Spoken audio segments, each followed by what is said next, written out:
The Chargers are resorting to visual aids to teach running, not film, children's picks.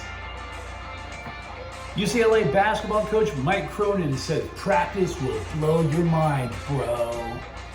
And instead of getting serious about the playoffs, the LA Times is talking metaphysics with the Dodgers. Good morning, I'm James.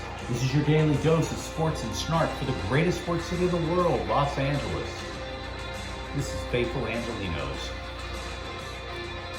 I am back on the road and I am back in the slums. What are you gonna do? It's a way to make money in life. It is October 7th, 2022. I want to thank you for joining us. If you like the content that we've been putting out about LA sports, clickety-clack the like button. Clickety-clack the subscribe button. There is a notifications bell. Hit that. It'll let you know when we drop new content. Sharing is caring. Let people know we exist. And yes, comment. For I am not perfect. If I were, I wouldn't be staying in this motel. Now, before we go through the news and notes, we always take a quick look at the scoreboard. There were no games yesterday involving LA teams. Oh, sure, there was an exhibition. But if you think I'm going to spend whatever remaining time I have on this planet wondering who the 15th dude off the bench is for the Lakers, you're out of your mind. Even I'm not that nuts.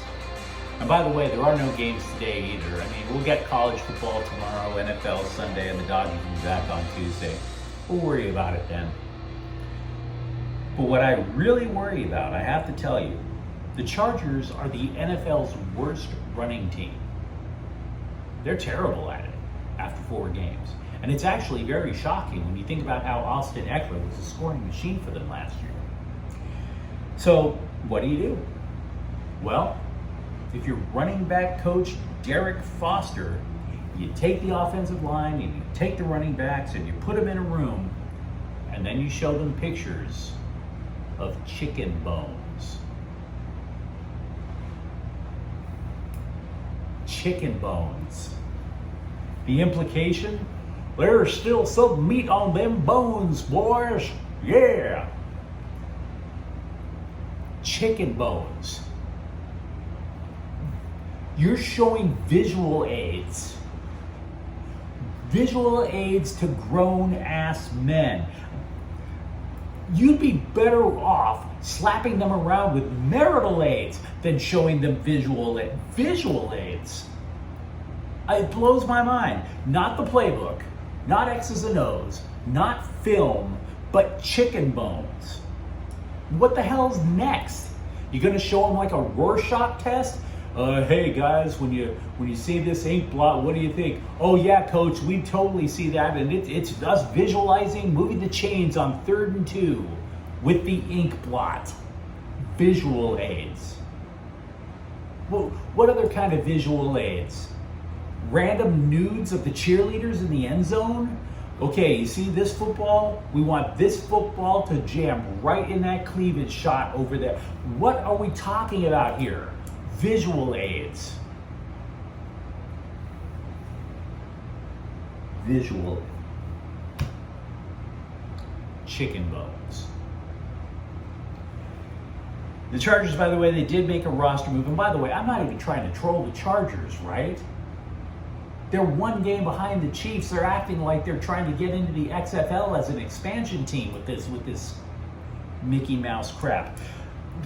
By the way, the kicker, Dustin Hopkins, he's on the injury report. He had a quad injury that happened in Houston. So they signed this dude, just in case, named Taylor Bertolet to the practice squad.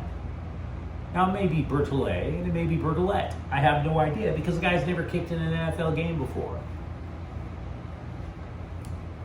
Chicken bones. Meanwhile, over at UCLA, basketball coach Mike Cronin, he is really ramping up the intensity in practice. Not in terms of the physicality, but in terms of the schemes, the defenses, the playbook, etc. And there's a reason for it. He has 8 freshmen on the team. Now, it's an impressive class. They're really high up there in the national rankings coming into this year in terms of the recruits they brought in. 2 of the freshmen alone, Amari Bailey and Adam Bona, they might be one and done. Cronin might just have one shot with these guys, and then they bolt to the NBA. And so he knows with all this young talent, plus Tiger Campbell, plus Jaime Jaquez Jr., he has a shot to get back to the Final Four, but it's a very small window. So he's cramming so much on them, and he's noticing he's fried their brains. And he loves it. Coach, you know more about basketball than I ever will. They're 18. You might want to lighten up just a touch. I mean, I don't want to tell you your job, right? But do you remember what you were looking at when you were 18? I know what I was looking at when I was 18.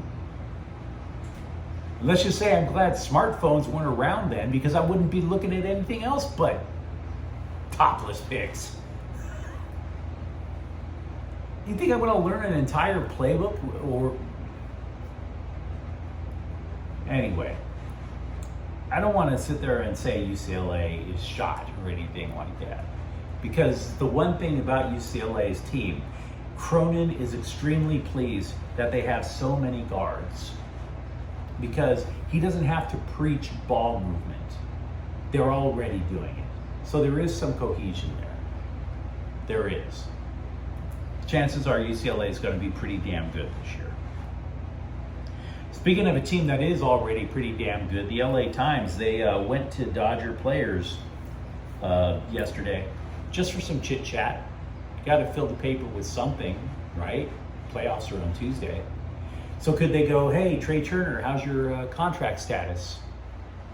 Oh, hey, what's the closer situation going to be like? What's the back end of the rotation going to be like? No. The LA Times spent $6 a gallon gas to drive to Dodger Stadium and ask the individual players what their definition of success is.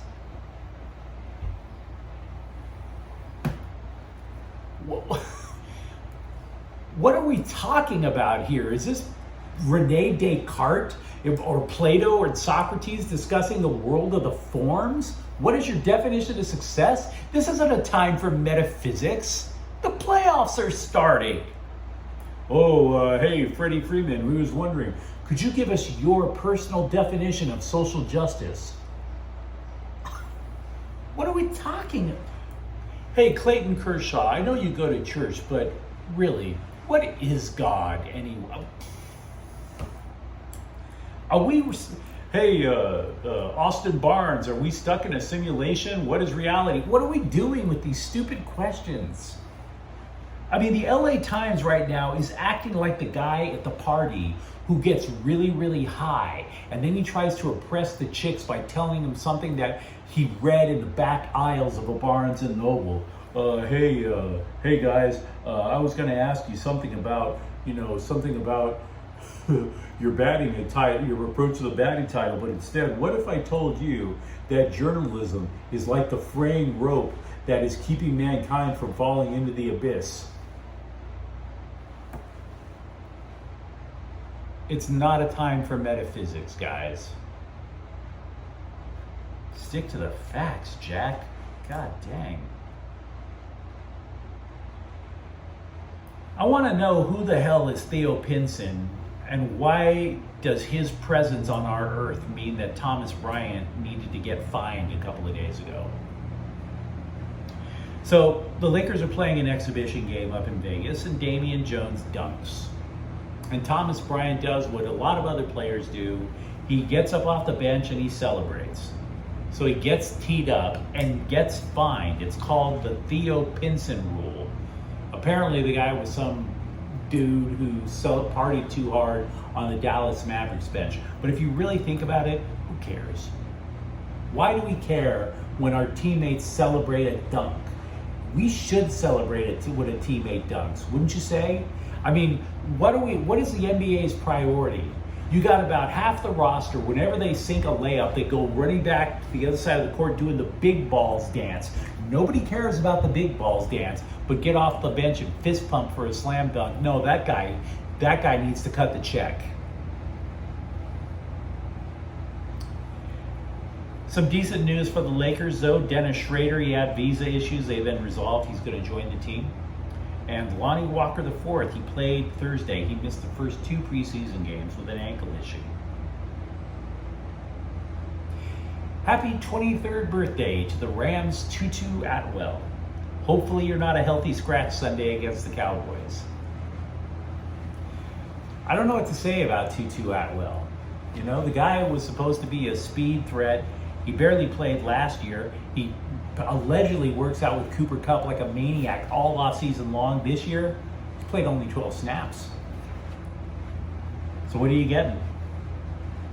And speaking of Cooper Kupp, we've been talking a little bit about Allen Robinson and how he was supposed to be this big acquisition, but so far it hasn't panned out. I want to give you a number that'll illustrate the point. Cooper Kupp targeted in 4 games 54 times.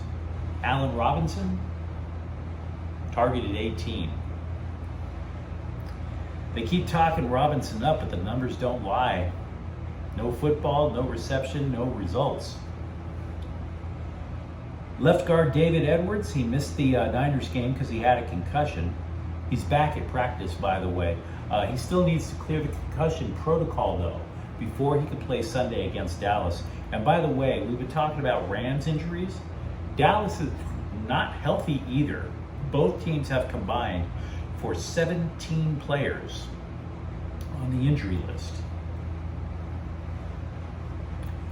Later today, we're going to post a preview of the UCLA-Utah game on the channel. We will also post a preview of the USC-Washington State game on the channel. But I wanted to bring up college football for a moment because yesterday we discussed how Tyler Manoa of UCLA is entering the transfer portal. He was the first Bruin to do so this year. Well, we have second, offensive lineman Baraka Beckett. But if you're the Bruins, I don't think you're really sweating this loss. I mean, not to clown the guy, but he didn't even participate in spring ball, let alone practice, let alone a game. So I don't think they're missing him a whole lot. Finally, with the Kings, Victor Arvidsson has resumed skating in a regular jersey. He had a different colored one before. Basically, it's the equivalent of how the NFL, they put a different colored jersey on the quarterback, and that's kind of the signal that, hey, don't hit our franchise player guy or you're going to get cut colored jersey. So for Arvidsson, the fact that he can skate a regular colored jersey is good news. It means he's ready for contact. We don't know necessarily if he'll be ready for the opener Tuesday against Las Vegas. And as well, forward Elias Anderson has been put on waivers by the Kings. Now, let me know about this stuff. Let me know what you think of the comments thread. If you enjoyed the content that we put out, don't forget to subscribe to Faithful Angelenos, because we do talk LA sports here. Thank you for watching. I'm James. We'll be back with those previews for both UCLA and USC later today. Faithful Angelenos is a Kian Corte El Queso production. Take care.